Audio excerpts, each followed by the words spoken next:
السلام عليكم ورحمة الله تعالى وبركاته. اللهم صل وسلم وبارك على نبينا محمد وعلى آله وصحبه أجمعين. اللهم اشف مرضانا ومرضى المسلمين وارحم موتانا وموتى المسلمين آمين يا رب العالمين. مرحبا بكم في قناة وصفات سيدة جزائرية. نرحب بجميع المشتركين، أهلا وسهلا بكم في قناتي المتواضعة.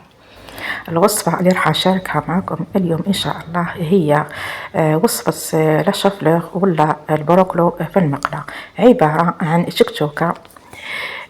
وصفة اقتصادية بمقادير بسيطة سهلة التحضير.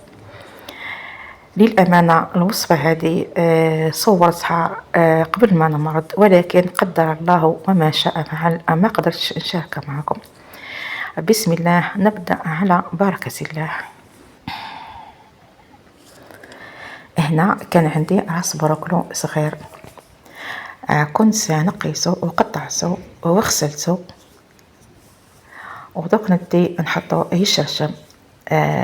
للتذكير فقط، بروكلو صغير راح ندخل معاه الخضره، واللي تحب ديرو وحده لها الاختيار. دوك هنا جبت كاسرونه ولا طنجره ولا ببوطه، حطيت فيها كميه من الماء ونزلت فيها البروكلو تاعي. ضفت رشة من الملح يبقى ديما على حسب الذوق، وضفت كذلك رشة من الكمون،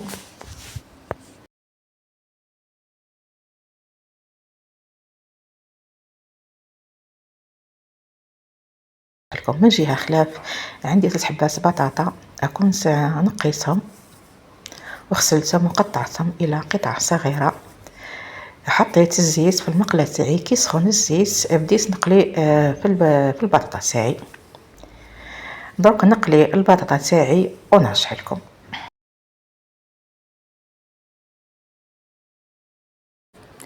من جهة خلاف راح نحضر شوربة بيضاء ولا صوص بيضاء. هنا عندي قطعة من الدجاج، انا كان عندي الكويس خدمت بالكويس، واللي عنده صدر الدجاج تخدم بصدر الدجاج. حطيت 2 مغارف زيت وحطيته قليته، ومن بعد رميت عليه 2 سنات ثوم. ضفت كمية قليلة من الملح، وحط له كذلك كمية من الفلفل الأسود. نخليه يتقلى على غردو. هنا من جهة خلاف بعد ما نحيت البطاطا تاعي، دوك نرمي الجريوات. كانوا عندي 3 حبات جريوات، كنت غسلتهم وقطعتهم إلى قطع صغيرة ورميتهم.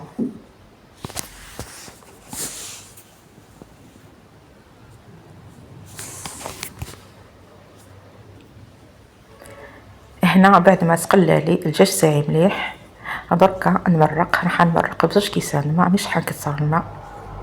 من جهة خلاف جبت المقلاة تاعي وراح نحضر لاصوص الحمراء.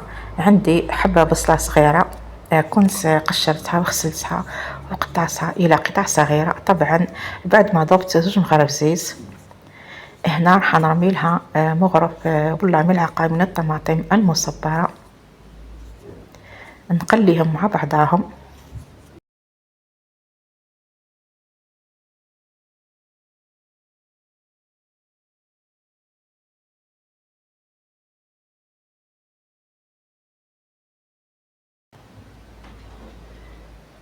بعد ما تقلات لي البصله تاعي والطماطم مليح، بديت نسبل، تبت بقليل من الملح.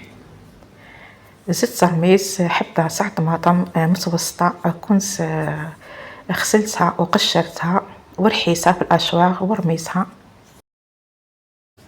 ضفت كميه من الحمار ولا البابريكا، وضفت كذلك كميه من راس الحانوت، توابل راس الحانوت، وضفت كميه قليله من الفلفل الاسود ولا الفلفل الكحل. درك هنا نخلي لاصوص تاعي طيب على غردها.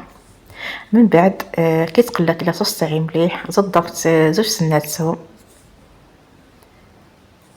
من جهه خلاف كنت حضرت الخلطه اللي راح نقلي بها البروكلو. درت 2 بيضات،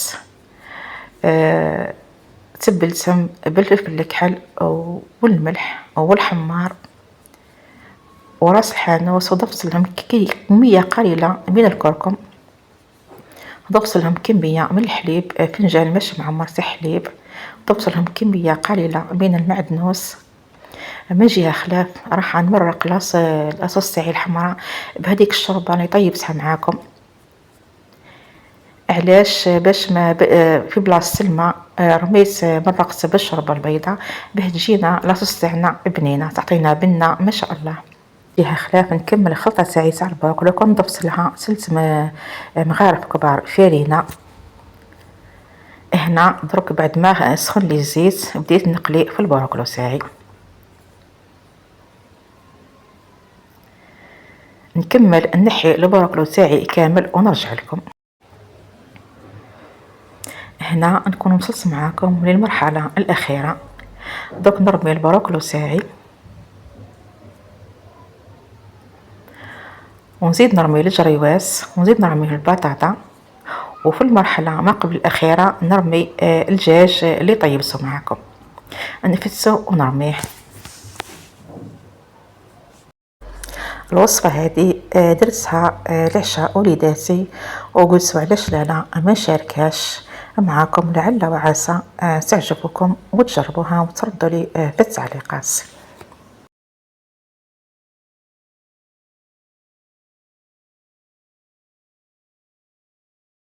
وفي النهاية ضفت الفرماج تاعي ولا الجبن.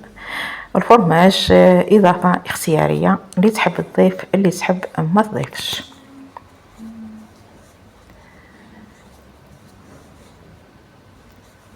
هنا نزينها بكمية من المعدنوس ولا الدبشة.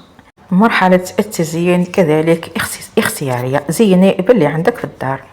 نتمنى أن تكون الوصفة هذه عجبتكم، شهيتكم في الجنة.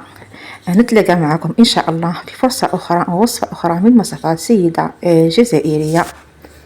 نخليكم على خير ونقول لكم في أمان الله وحفظه، وإلى الملتقى إن شاء الله. مع السلامة.